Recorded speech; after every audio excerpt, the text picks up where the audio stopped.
Whoops. You're gonna un.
All defensive units into Sector 15.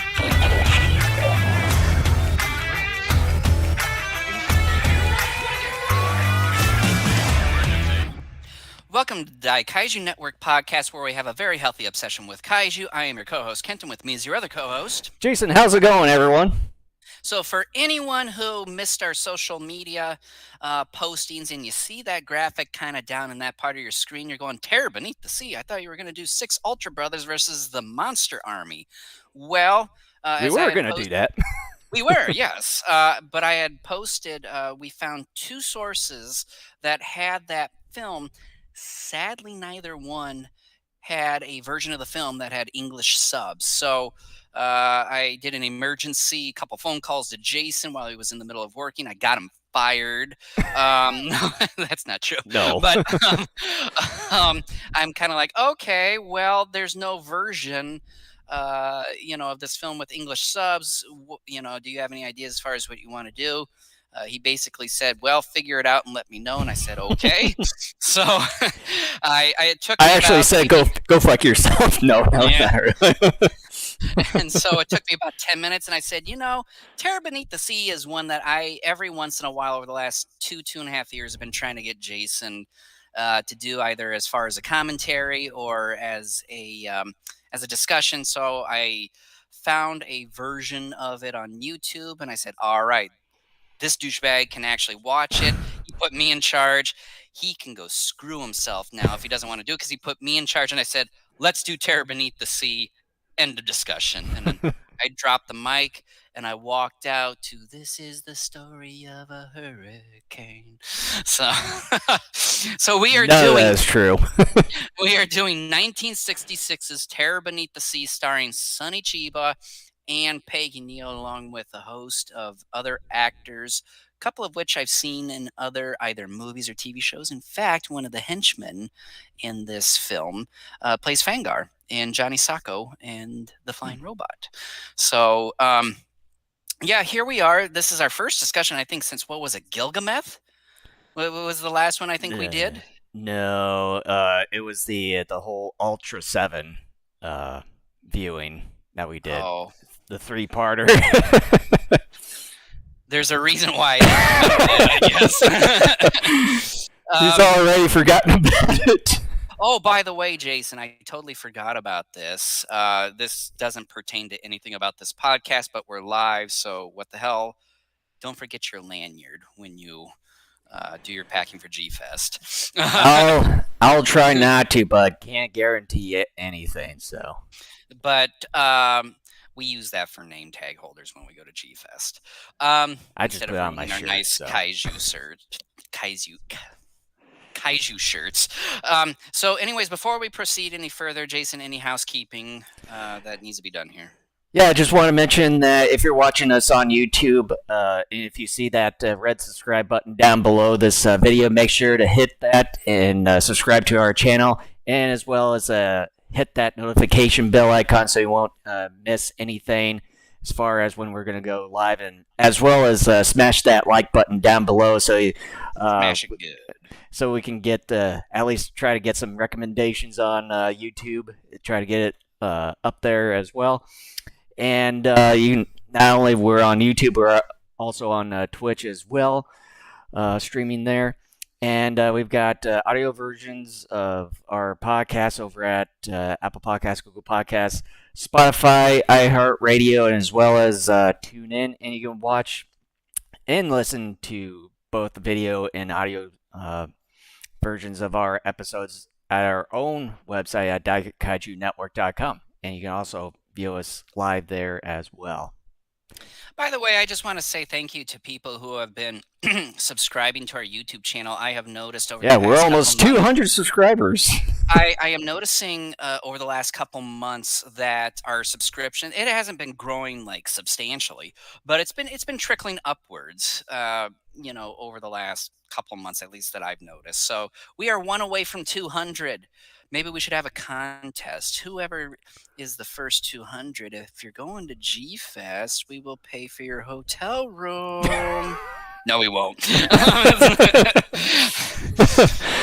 But speaking of G-Fest, in a couple of weeks, we will be doing a kind of our annual preview of the event. What was an annual preview? Yeah, what was the annual preview? Well, when we've been going every year, and since we've been sort of starting the podcast, we've been kind of doing it every year. So it's going to be kind of our annual preview, and I think it's going to be our last one, because for me, it'll be kind of the last event for me to go to for God knows how long. So, I may or may not go in subsequent years. This is going to be the first year in which I'm taking my son.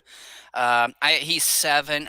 Like I told Jason off air, I said I still think he's a tad young to like really appreciate nearly every aspect of the convention, but like we were saying, I think his favorite thing is going to be the dealer's room.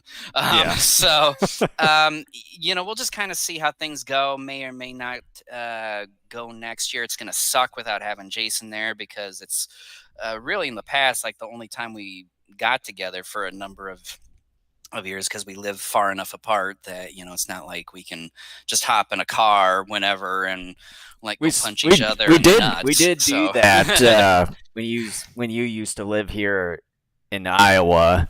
We did that for the first 2 years. Yeah, I mean, damn, it feels like so long ago we did one of those preview shows, and like you brought it up, and I immediately was like, oh yeah, we used to do that.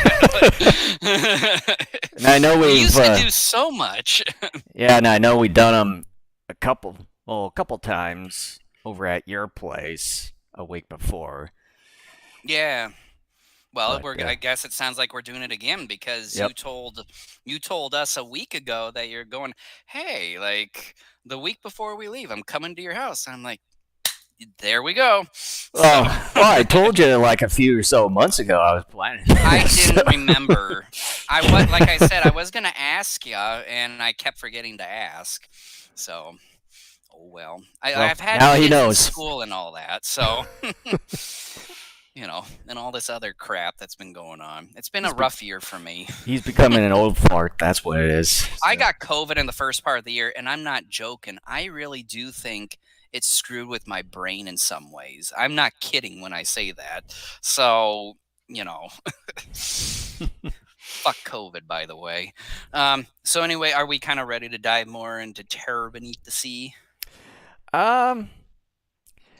Yeah, was it one thing I want to mention before we do that? I just saw an article the other day that was it both Ultraman, Neos, and Cosmos is going to be available on DVD here on the 20th of September. So, yeah, that. It should be available for pre-order, because I saw this article from via Kaiju Battle, and from what I saw in that article, there were a couple links that went to these. So if you haven't, if any of you haven't noticed that these two Ultraman shows are already going to be coming out here in the next few months, it should be available for pre-order at least. So if you want to get those pre-ordered today, I would say do so right now. Well, Yeah, they're not actually available yet for pre-order. Gotcha. So hold your horses there. So yeah, if it's coming out in September, this is what, June, probably be available for pre-order starting next month. Probably about the time G-Fest starts. I'm gonna say like maybe mid-July. Um, Probably. so gosh, I love having all this stuff from Milk Creek, and everybody knows my bitching as far as like how I don't like the And speaking coloring of the subtitles that and they've speaking done. of Mill Creek, I think they're going to be doing some sort of giveaway on Ultraman Day from what I saw. Because I think I saw this via their posting on Facebook. How about like an automatic subscription to get the Blu-ray/DVD versions of every Ultraman thing that you're doing? Because what I was about to say before you interrupted me, you bastard, was that Well, you always it's interrupt been me, so.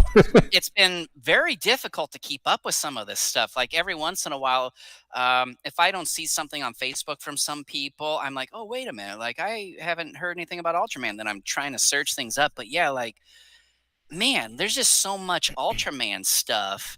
Um, to try to keep track of. Like, I think this Ultraman Mabius collection that I got right up here, I think was the most recent one that they Yeah, that just came released. out here. And then before that, it was Ultra 7X. And then I think that was about the time we were wrapping up our Ultra 7. And both of us are kind of like, really?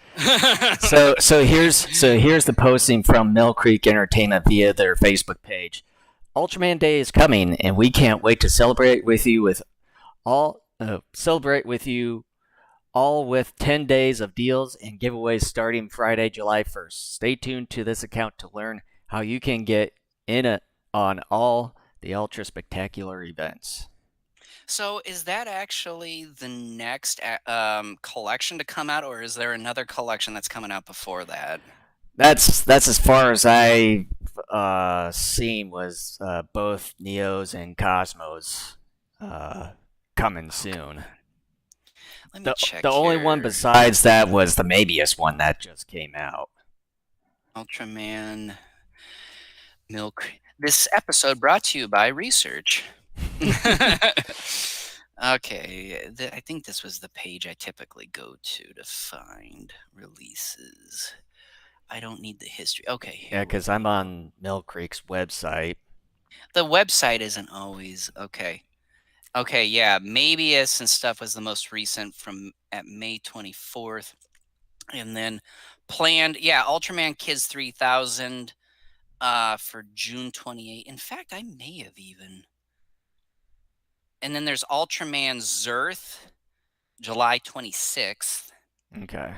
And then you're talking about Neos on September 20th, Ultraman Cosmos and all that, also the 20th. So Zerth is supposed to come, according to this, anyways. Let me check. I think I was Ultraman 3000, Ultraman Kids 3000, Ultraman Kids 3000. I can't remember if I looked this up. Oh, must not be available for pre. Yeah, I guess even that is not available for pre-order yet, and that's supposed to be coming out. Wait a minute, that's supposed to be coming out here. Like, what the fuck? Like, what is going on here? Like, By the way, I kind of like how Mill Creek named the whole Ultra series. They called it the Ultraverse. That's pretty cool. yeah, I just went to their. Wait a minute. So no Ultraman Kids? Did that thing maybe get postponed or something? Because I'm not even seeing it on their website. Yeah, I haven't seen anything that on that. Yeah, because it's in 3 days. That's according to that wiki site. It's supposed to be released. I probably wouldn't trust much of Wiki. Oh well. But Anyways, that's kind of all I wanted to cover on the Neos and Cosmos, and we just kind of ventured a little bit more that's than what I thought. happens on this So- podcast. That's what happens on this podcast. So, anyways, we are diving now into 1966's Terror Beneath the Sea, like I said, starring Sonny Chiba and Peggy Neal. I've got a synopsis of the film here. So here we go. Let me scroll down so I get everything in one fell swoop. Okay. When a submarine missile test goes awry, journalists Jenny Gleason and Ken Abe go investigating around a small sliver of land where the test took place. As they dive, Jenny catches a glimpse of a humanoid fisherman. When Lieutenant Colonel Brown doesn't believe Jenny saw a creature, she and Ken go back to the spot where she saw the creature. But they're kidnapped and taken to an underwater base 3,000 feet below the surface of the ocean. There, they're greeted by the evil Dr. Moore, who turns people into the creatures, which he calls water cyborgs. Why, I don't know, because there's no mechanical parts. Whatever, these people are goofy as hell anyway. He shows Ken and Jenny the process of turning a person into an obedient water cyborg. Dr. Moore even has several of his water cyborgs kidnap Professor Howard for reasons. By the way, Professor Howard is played by Andrew Hughes, who you've definitely seen in other films. He was in Golden Bat, if you've seen that. He's also the one, He's kind of that older the gentleman English who always plays a professor scientist. Destroy All Monsters. Uh, the line I always remember him for whatever funny reason in Destroy All Monsters is after Rodan attacks Moscow. He's the guy who goes, "He's in Moscow." Okay. With the professor's kidnapping, Brown goes out looking for the three missing people. Meanwhile, Moore wants to change Ken and Jenny into water cyborgs. He partially succeeds until Brown launches a missile at one section of Moore's underwater base. The explosion knocked out the supersonic instruments used to control the water cyborgs. As a result, the water cyborgs go on a killing spree, shooting, clawing, and strangling anyone in their path. And all the guns look like the same guns James Bond used and all have silencers. Pew pew pew pew. Pew, pew, pew, pew. Kenny, Jenny, and not Kenny. Ken, Jenny, and Professor Howard. Well, it is Kenny, so. In a way, I guess.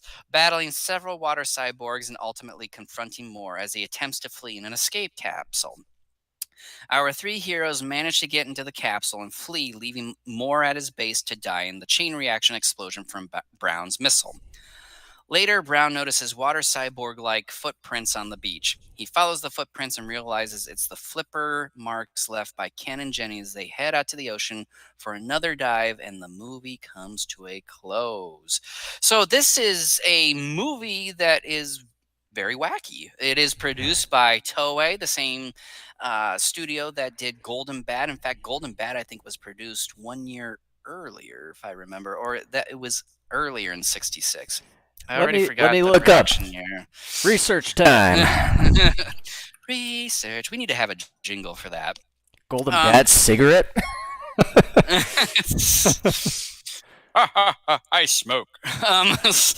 But there really isn't a whole lot to this movie. I mean, my synopsis of the film here was actually a bit longer than I initially thought it would be. I thought it was only going to be just a few sentences. So Golden Golden Bat did come out the same year, December 21st.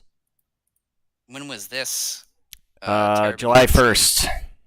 So this one came out before Golden Bat. And yet this one was in color. Huh. Yeah. Interesting. Oh, well. But it's a very simple movie. I mean, to me, this film reminds me of the type of films like a King Kong Escapes, that it's not only made for a general audience, but maybe even to a certain extent a slightly younger audience, perhaps, even though there's some interesting violence sequences in this film. But it also kind of reminded me a bit like Golden Bat in a way, just with a different circumstance, as I mentioned to you earlier. And I know that you've also mentioned that it kind of reminded you a little bit of some ways of how some of the Ultraman shows sort of played and how it was kind of stylized or kind of set up in a way. Yeah, I mean, in terms of just how it's shot, how the sets look, how the story is structured, and how the story itself is written, it does remind me an awful lot of those original Ultraman episodes. And I'm talking about the original 65 show.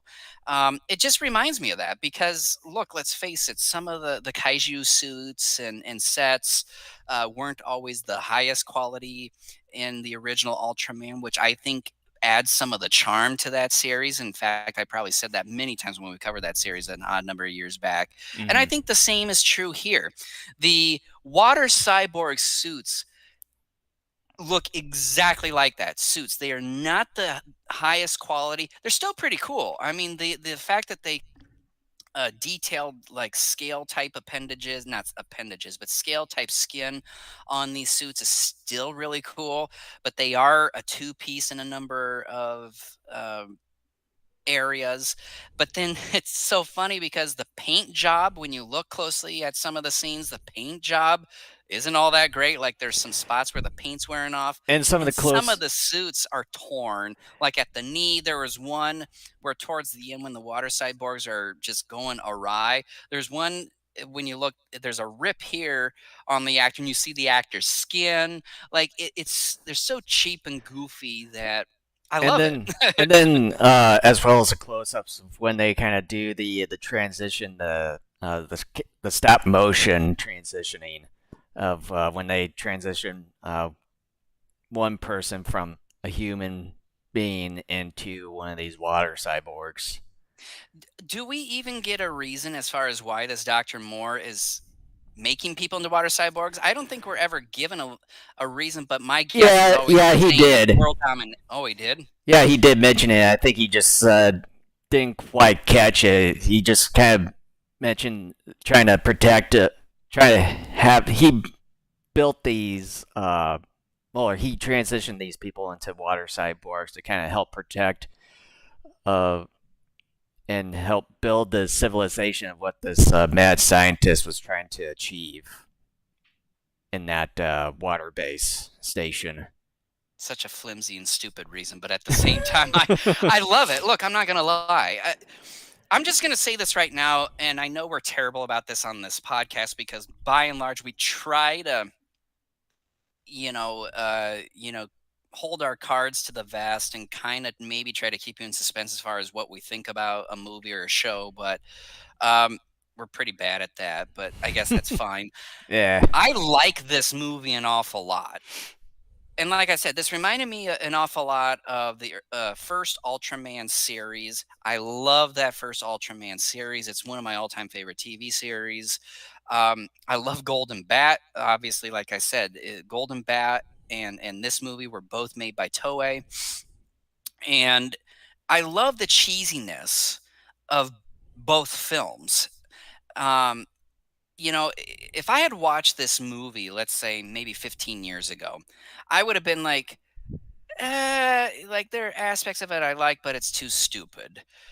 And after I kind of got to a point in my life where not only was I older, but after experiencing college life and reality and the prospects of graduating and getting out into the world and all that, I got to a point where I'm like, I miss the old times where I could just sit down, have fun, and not take things so seriously and just watch and enjoy stuff for the simple sake of entertainment. And when I got reacquainted with my kaiju fanness back in 2012, technically late 2011, uh, I really came to appreciate this genre even more.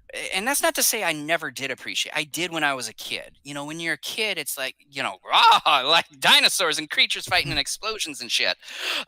But then as I got older, when I became a teenager and then in my early 20s, you get preoccupied with jobs, you get preoccupied with your college, you get preoccupied with trying to get yourself ready to graduate and enter the workforce, you get preoccupied with um, you know, women, in my case, anyways. Um, and so, you kind of just are stuck in real world, and that's fine up to a point. But for me, after a while, it was like, I just want to enjoy stuff again in that childlike manner where it's like, and I know for whatever reason, this phrase that I'm about to bring up has a bad connotation for a lot of people, and I don't know why, because some people think this is not a good reason to enjoy a movie, but I think it is. So if you're one of those people, grow up. Um, it's I like a lot of movies that you just turn off your brain and you just take it for what it is. Okay. And like Jason and I, we were already talking about, like, yeah, there's some goofy shit in this movie that really makes no sense. But as also said, I love it. Like Or like it's so stupid Hanuman. that I love it. Yeah, Hanuman I actually didn't like. There were moments of that movie I liked, but by and large it was bad. Um, but Terror Beneath the Sea is so much better than that movie. What the Japanese one looks like, I don't know, and I don't know if we'll ever know. I would like to watch it with English subs, but that's for another time. Maybe one of the vendors will probably have it over at G Fest. Who knows? Yeah, who knows? But I like this movie. It's so bad in many respects, but you can tell the movie doesn't take itself uber seriously, that it knows what it is, and it goes with it. You have this Lieutenant Colonel Brown played by an American dude. And again, like we've seen in so many of these Japanese sci-fi films, a lot of these English American actors tend to just be awful. And I love it. And even he's dubbed in the English version of this film. Why am I not Uh, surprised? Andrew Hughes, it was hard for me to figure out whether or not he was dubbed. I'm not, part of me thought maybe not, because when he spoke, it seemed like nothing was off in terms of timing. So I don't know if he was dubbed for this, but I know he was dubbed in movies like Destroy All Monsters and what have you. I'm So not sure if Peggy Neal was Peggy too. was dubbed here, yes. Okay. It's been a while since I've seen X from Outer Space. So I don't know if she was dubbed. She may have been dubbed in the English version of that one too, I think. I'll have to rewatch that one. To me, it Um, just feels weird when you try to dub someone that's speaking in your own language. To me, that's just sort of dumb, and it's just sort of extra unnecessary work. I have a theory about that, but before I dive into that, I want to ask you a question. Have you seen the actual Japanese version of King Kong versus Godzilla? I think I might have several years ago when I was at your place.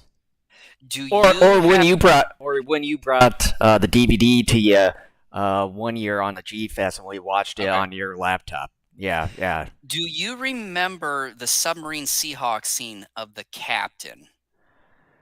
It's been some years ago, so maybe. He was dubbed in the English version.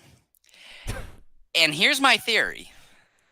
First of all, I didn't know he was dubbed until I saw the Japanese version, because they did one hell of a job with his dubbing on the English dub of that film. The real actor, his real voice, is a higher pitch. Hmm. And the dub, if you remember the Universal one, he had this deeper, kind of more manly man voice. And that's where my theory comes in, is that I think if the men have higher pitched voices, they dub them because we're American. Like, oh, we're muscular, we're big and bad, which is dumb shit. And then I think for the women, it's somewhat similar in that if we don't think you come off maybe as sexy enough or what have you, we'll dub you too. Because they dubbed Linda Miller in King Kong Escapes. She even said that. And I mean, it's easy too when you watch the English version of that movie. It's clearly she was dubbed. And I think that's the reason why. It's very, it's about portraying this image of manly, virulent men and very sexy, suave women. And I think that's the reason why. So it's dumb. Yeah, I agree. It's dumber than a bag of hammers, but I think that's, I've been talking too much. Why don't you, Let's see. Where to begin? Oh, as far as the acting portion, I think a majority of the people in this movie, even some of the the extras in here. I think they did a pretty good job with the acting portion. But I think when it comes to Peggy Neal, it feels like to me, in my opinion, I think she just wasn't quite in it as much, and it just, or maybe she was going a little bit too overboard with some of the acting portion, um, and it just sort of kind of took me out of the viewing experience a little bit. So I think she should have probably sort of tone it down a little bit and maybe just try to uh, make things a little bit more believable, like like the villain, Andrew Hughes and Sony Chiba did, because they kind of made things feel and look believable with their acting. I think too part of the problem. Um, I I will agree with you up to a small point. No, no, mm-mm. I don't think the acting across the board was nearly as good as you think it was. I think it's all over the place. I think it goes anywhere from having at best um, good, like with Sonny Chiba, and even then a couple moments of his are kind of funny and goofy. But then the But other thing too is that some of the military or the Navy guys there, they just uh, their acting was a bit so well, in yeah, a and way. here's the thing: like we just talked about how all these people, the English actors included, were all dubbed even. And I think when it comes to it's interesting because we talk about acting in an English dub movie and we talk about the Japanese actors while they're dubbed and we're like, oh yeah, it's either good or bad. But then when it comes to these English actors that are also strangely dubbed in a movie like this, I think it throws off just exactly where their acting fits because when you have someone else dubbing you, I think that can sort of affect how you view the performance, at least with the English actors, because we're English speaking people. Like, for quite a while, even though I knew Linda Miller, even back when I first saw the movie, was dubbed in King Kong Escapes, to me, it made her acting look awful in that movie. Kong, King Kong. And I was just like, oh my God, this is awful. But then as I got older and I just kind of started thinking about it more, I'm like, that's probably a little unfair to her because um, the dubbing, I think, could kind of mess that up for people like us who speak the same language and know that the same actor, actress also speaks the same language, which is kind of funny. Um, but yeah, I will even say this. Look, and I understand Peggy Neal died here not too long ago, and but I still feel like it's important for us to be honest in terms of our perception of things. Um, yeah, I mean Peggy Neal. Uh, at best, she was fine. I think part of the problem too is the fact that maybe the director wasn't all that great. Although the director was the same guy who also directed the movie. I don't think I actually have a picture of it here. Sadly, I don't. At least nothing that's Well, you can really just big show the enough. package there. This is a pack. He directed the movie called Gokei the Body Snatcher from Hell. It's kind of a creepy movie, kind of a decent movie too. And by the way, this is a collection called When Horror Came to Show Chiku. It's the same studio that Put it towards the I center can't there. I, c- I can't tell because my preview window is wider than the actual deal. Um, it's the same studio that did the X from Outer Space, which is on here. I already talked about Gokei being on here. There's also a movie called The Living Skeleton, which very creepy movie. I really like it. And then there's a movie called Genocide, about a swarm of ferocious bugs carrying an H bomb. Goofier than shit, boring in many ways as well. So that one you can skip. But um, um, the director here, I think and again, I don't know all the information behind the production of this movie in terms of like budget and like filming time, which I would assume was probably pretty short. Um, I think maybe part of the problem with some of these actors too is the director, because sometimes, as we've seen even in Hollywood productions, you can have by and large good, if not great actors turn out bad performances because they have a director that just either doesn't care or isn't all that good, etc. Well, and, So, and also it could be, the writing of the story. yeah, but even then, good to great actors, they either can add certain dialogue or add nuances to their performance to really give it more oomph. And again, it's still ultimately up to the director because we've all heard stories where actors will sometimes butt heads with the director over how a character in general is portrayed or how a certain scene should be done, etc. So, I understand Japanese filmmaking is a lot, especially during this time. Um, it's just a lot different than what it was and is here in the States. And, I've seen The X from Outer Space 2 or 3 times. Uh, again, I like Peggy Neal, but again, like even then in that movie, her performance wasn't all that great, although she disappears for a large chunk of that movie, too. Um, but yeah, I think the acting is kind of all over the place. The dubbing, I think, in terms of the American actors, kind of throws things off for us a little bit. Um, but I think Sonny Chiba, by and large, is probably the best.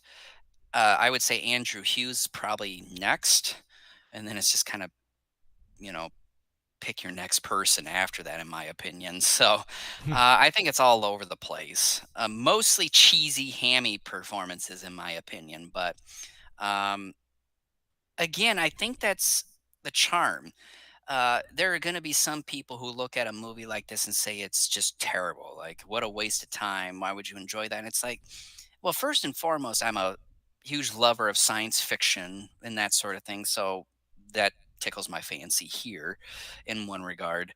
But on top of that, too, it's like the thing that I think a lot of people forget, and I see it an awful lot in today's TV shows and movies and stuff, anything new that's come out or is coming out, is that you have to understand what you're getting yourself into.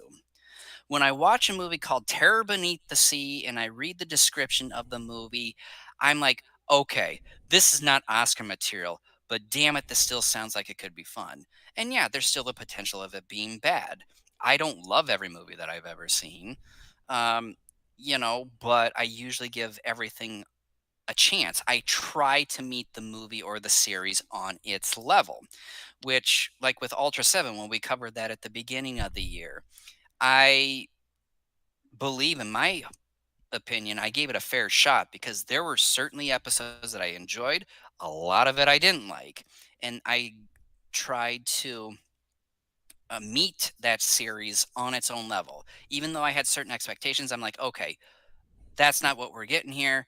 So I'm going to just try and go with it. What does this series want me to think of it in terms of its approach to a plot, etc.?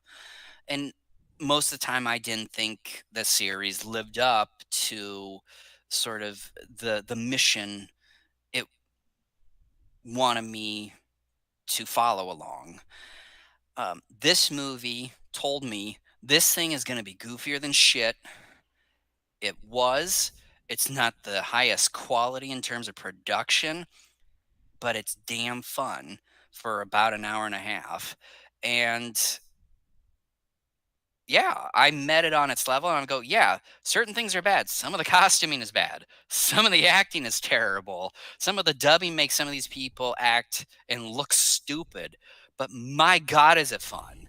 I mean, it's just like I'm having fun with this. I'm having fun with it because it's terrible, and I'm having fun with it because this movie knows what it is, and it's not trying to take itself uberly seriously, and it's not trying to do anything else. It's just like we know what we are, and yeah, try to meet us on that level. So Mhm.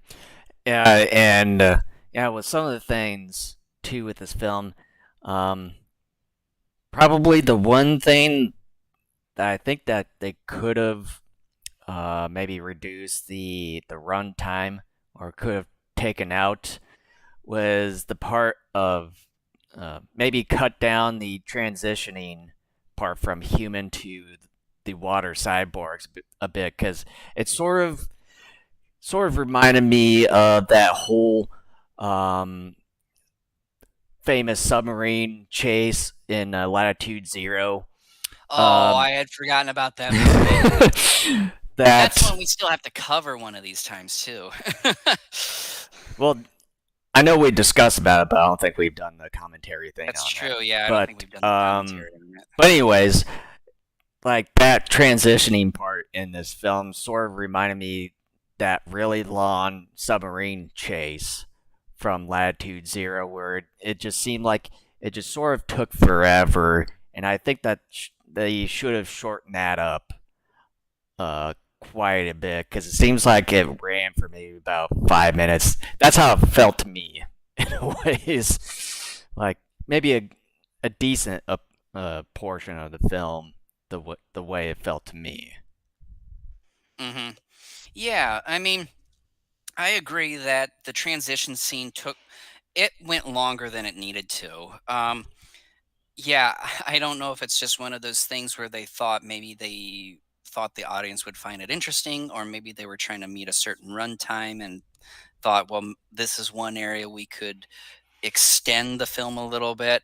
But yeah, it was one of those where I'm not going to lie, I checked out for a couple minutes during this scene. I was with it to begin, and then I realized, oh, okay, like this is going to go through a very detailed process. And the funny thing is that when it's all said and done, it wasn't that intricate of a process to begin with, but yet it felt like it was because of just how they stretched it out. Um, but otherwise, I think, in my opinion, other than that sequence, I thought the pacing throughout much of the film was pretty good. I mean, this isn't an overly long movie, and in my opinion, it does tend to move at a quick pace. The thing is, though, one could even make the argument, I believe, that for as simple as this story is, the movie itself still could have been overall shorter. Um, yeah, I think on some level, if a person were to make that argument, I think that would fit. There were a couple other moments where I partially checked out for a moment. Um, Yeah, there same were, I here. think, a couple scenes where some of the fellow journalists um, were on screen for maybe, I don't know, a moment or two. It wasn't too terribly long, but it was just enough to where you're like, these people don't matter because they're not going to get involved in any significant way to the Or plot. or to me, So, they just felt like some of them felt a little bit uninterested in a way when it came to their acting, which also sort of maybe kind of took me out of the film a little bit, and also kind of made me pause the movie a couple of times so I can do other things and then unpause it again to play it. So yeah, there's kind of some things that just took me out of the film a little bit. yeah, I mean, again, this movie isn't overly long, but there are moments where it feels a bit longer. Um, but yeah, I think, again, that's just unfortunate, I guess. But again, this isn't a perfect movie by any stretch of the imagination. Yeah. So, So I mean, what do you think of just kind of the overall story? I mean, we've already, to some small degree, discussed the plot, but I mean, is this something that you found at least even remotely interesting, or what have you, when you first kind of went into this?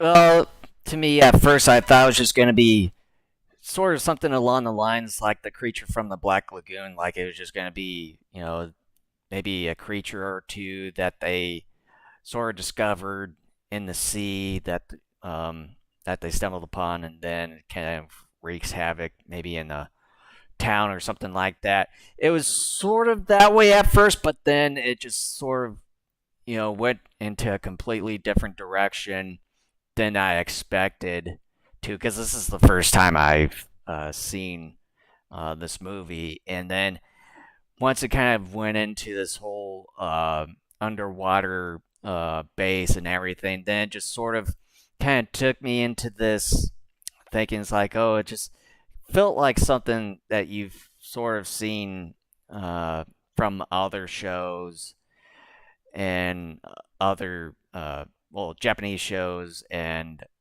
Japanese films from around that time, like as we mentioned, Golden Bat, and then the Ultraman series. So then when it comes to that point, it just kind of felt like it's just sort of that kind of the rehashed science fiction sort of story that we've seen from both Japanese shows and films there, but with a different twist and maybe some tweaks to the story slash plot uh, in there, and certain maybe interesting things added to this film, but otherwise, kind of the overall thing is just kind of sort of the same thing that we've seen. So it's just kind of where I'm just like, yeah, okay. I mean, I've seen things like this before, but just a little things added here and there, just to kind of make things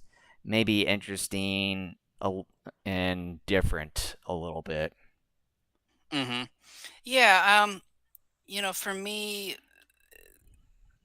I mean, I like it. As we said, the actual story here is really paper thin, and on that level, I'm fine with it. I think sometimes simplicity is a fine thing to do. I don't think everything needs to be uberly intricate and like three-layer chess. It seems to me anymore like a lot of the current generation of moviegoers and watchers want, this very deep type of experience with films. And I think, yeah, that's fine to have every once in a while, but what's wrong with having a simple film every once in a while? As far as what it actually is, um, like I said, I had missed the whole point as far as why this Dr. Moore was performing these experiments. But for what it is, I'm okay with it. It's if I had to rate it on a 10 scale, 10 being like great, I probably would be like, it's about a 7, 7.5 for me. Like, it's good enough. It's just ever so slightly above average because I'm having a good enough time with not just it, but everything else around it. Because again, as I've stated 100 times already about this movie, it's not taking itself seriously. It knows what it is. And I'm fine with that. I think it's okay. It's fine. As long as you entertain me during most of your runtime, I'm with you. And yeah, I think it's okay. So, what do you think of the miniatures that they had for this film, as well as the set, mainly the underwater base station there? I love it. Even though they're not the greatest miniatures you're ever going to see, I still love it because, again, I am a sucker for a lot of these older Japanese sci-fi films where you got these miniatures. Again, this reminds me of that original Ultraman series. The miniatures here a lot of times remind me of the miniatures you would see in a lot of those Ultraman episodes.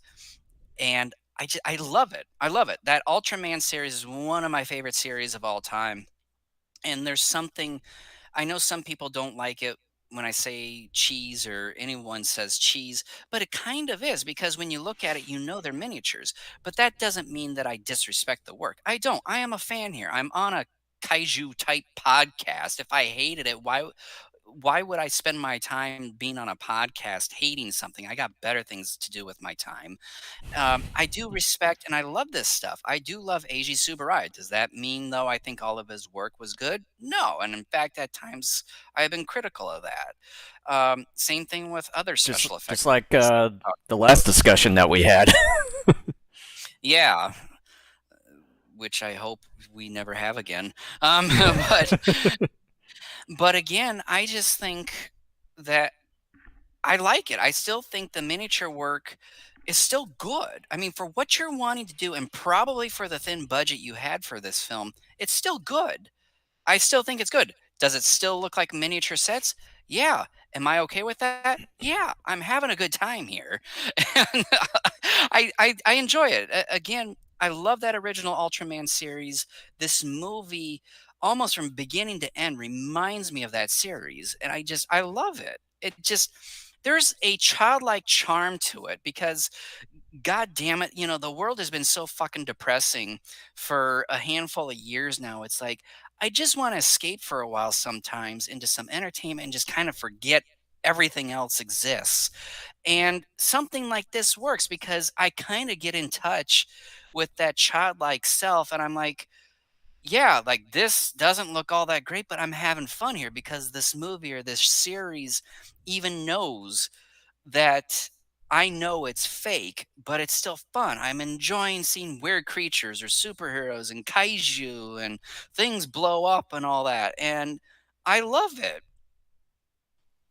Yeah, I really do like the miniatures that they use for this as well, and as well as the setting, just kind of gives it gives me that nostalgic feeling every time, with these TV shows and movies from the 50s and 60s, and sometimes in the 70s, just kind of depends.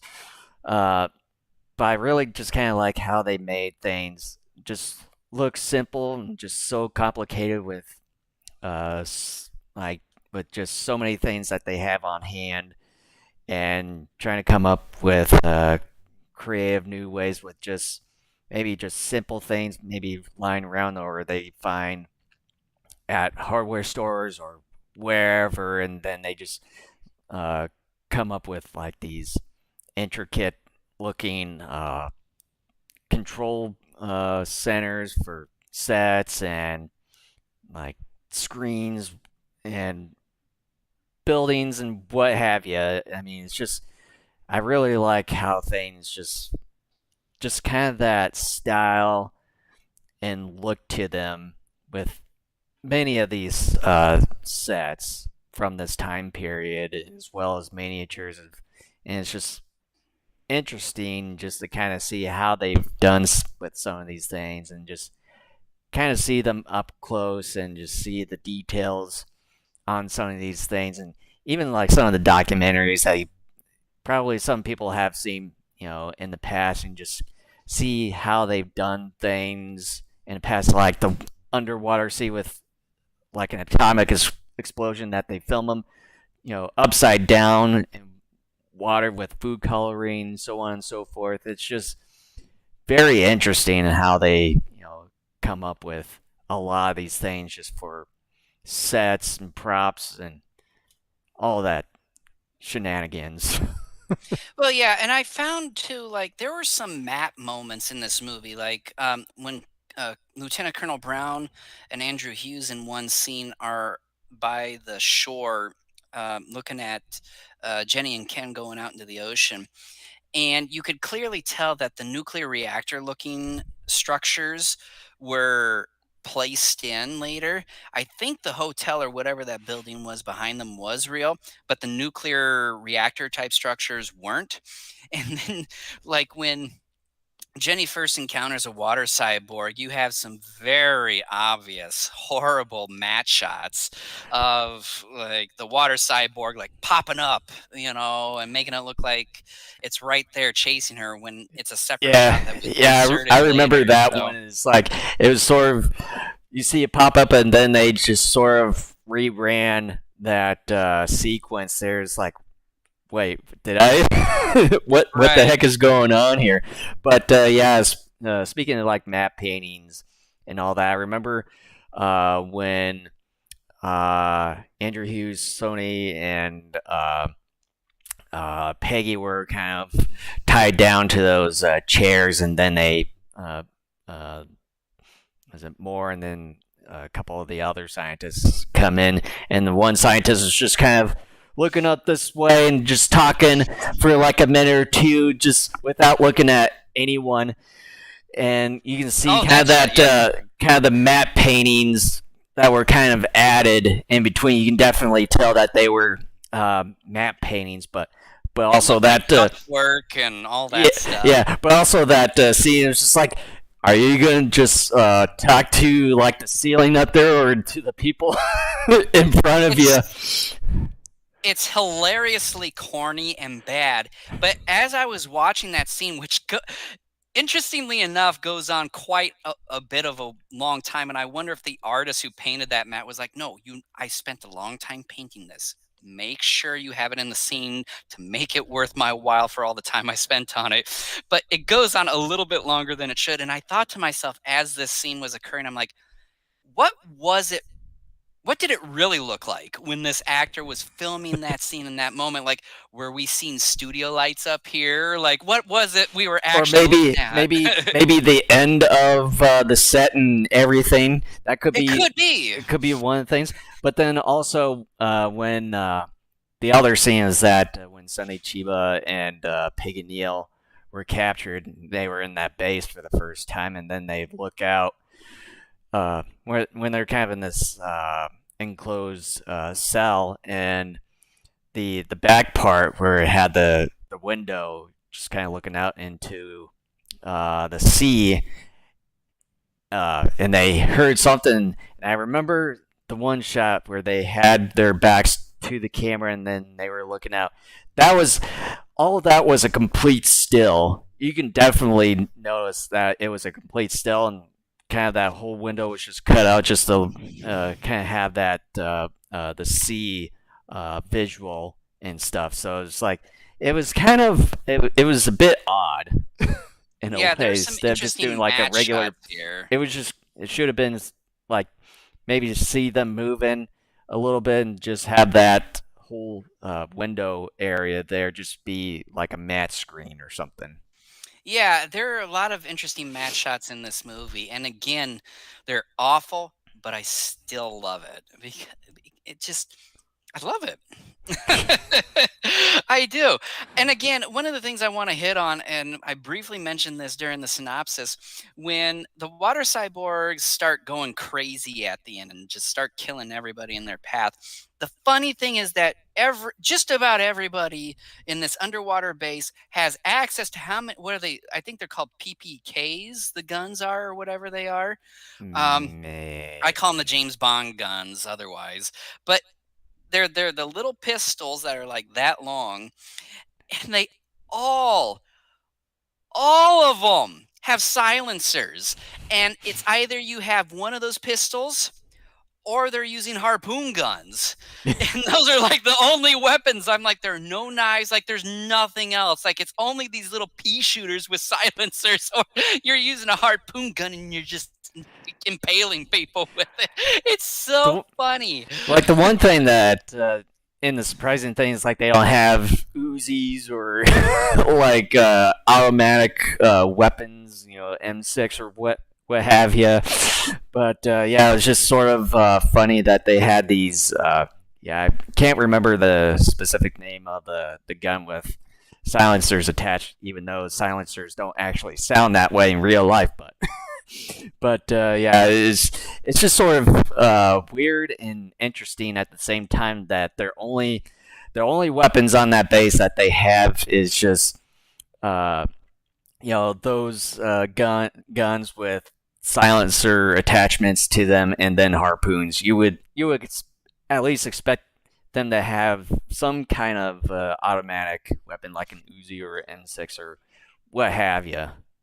But yeah, I mean, just the limited weaponry is hilarious, and the fact that they're all of the same guns and they all have silencers.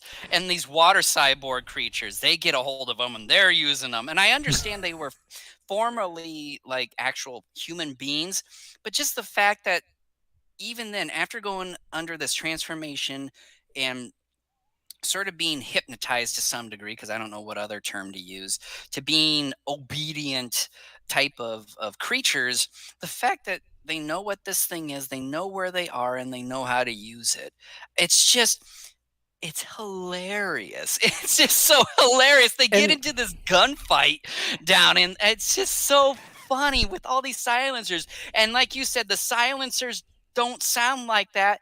And part of it is because, yeah, it's stock sound footage that you get in a lot of these, sci-fi Japanese films. But on top of that, they're not actually silent. They sound like an actual gun. It's like, what the hell? These silencers suck. These guns still sound loud.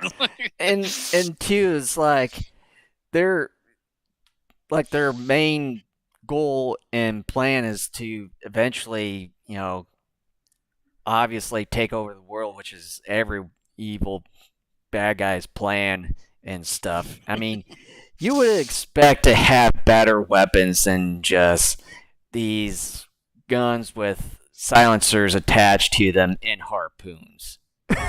Yeah, it's just one of those. It's just one of those deals where, again, I think budget definitely, um, plays a pretty big role I don't. into it. But I wouldn't think so. I mean, with the amount of those guns that they had with silencers on them, I think they could have, replaced those with like automatic style kind of weapons in there instead I of mean, just these guns. Like just I like mean, yeah, maybe they yeah. could have, but you know, as kind of the funny saying goes, stay in your lane. So, Or yeah, or I as mean, we do it, timeout. yeah, I mean, it just, you know, it is what it is, and again, this is one of those movies, like I said just a little bit ago, you have to know what you're getting yourself into because if you don't, yeah, you definitely are gonna be frustrated, furious, having an awful time, etc., etc., etc. So, um, you know, like I said, it's one of the reasons why I like a movie like this because it is so stupid, but it knows it's stupid and it still goes along with it. If this were something that was trying to be more self-serious, I don't think I could go along with it, and I would be like, "No, your production value is too bad in a lot of places, and your acting, by and large, isn't good enough to pass the sniff test." Um, you know, I would feel a lot different about this film, but it knows what it is, and that's probably the tagline for this particular episode is that it knows what it is, and so That's I basically the go with it. tagline for everything we discussed. Not everything, no. Shin Godzilla tried to be more, and it's just kind of like, yeah, you're terrible.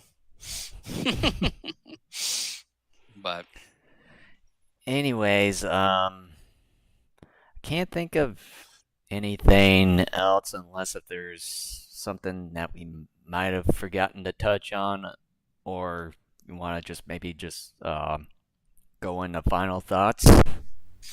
yeah, I mean, I can't think of anything else. This is a plain Jane sort of plot film that there aren't enough intricacies to go. I'm actually surprised we've gone as long as we did on this. I mean, we started actually talking about the movie about 45 minutes ago, and that to me is longer than I thought we would spend talking about it. So, For me, I kind of thought we would go all the way to maybe like an hour and a half into this, like the full show. But yeah, for me, it's um, yeah, kind of like you. It's just sort of something that you probably have story-wise, sort of seen in both shows and films from Japan during this time period. And it's just kind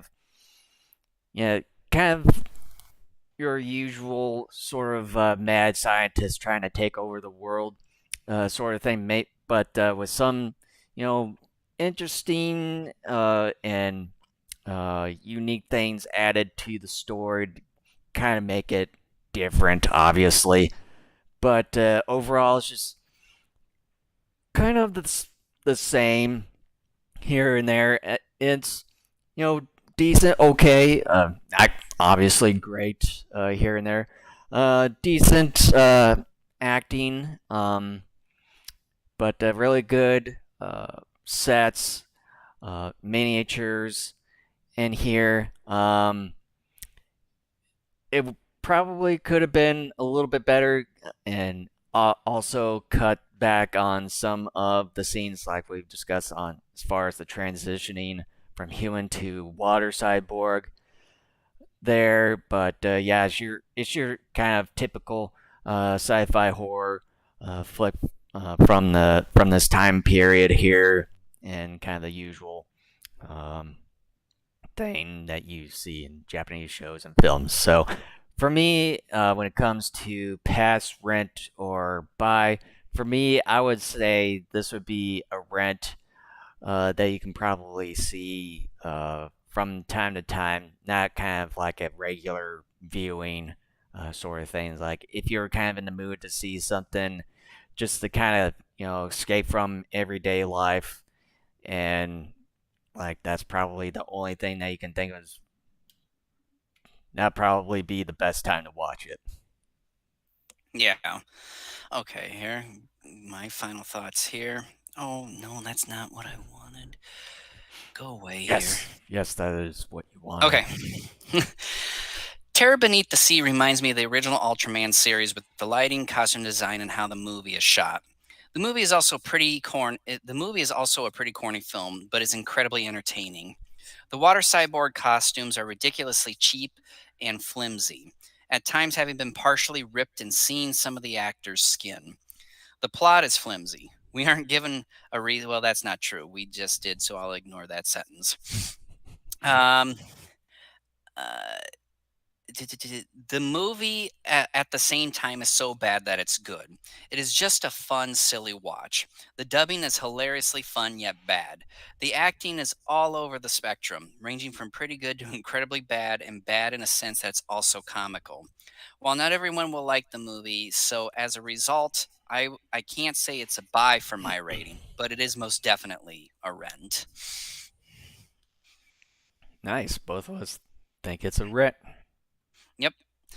And I think with that, we can get ready to wrap up the Yep. episode here. Yep. Yeah, I just wanted to mention one more time that if you haven't subscribed to us yet, and if you see that red subscribe button down below, if you're watching us on YouTube, make sure to hit that subscribe button, and as well as hit that notification bell icon, and smash that like button down below. And not only we're streaming live on YouTube here, but we're also streaming live right on Twitch as well. So you got a couple different choices there. And we have the audio version of our podcast. So you can find us at Apple Podcasts, Google Podcasts, Spotify, iHeartRadio, as well as TuneIn. And we have both video and audio versions of our shows all archived, and you can watch us live over at our own website at daikaijunetwork.com. Awesome. And so with that, thank you so much for watching.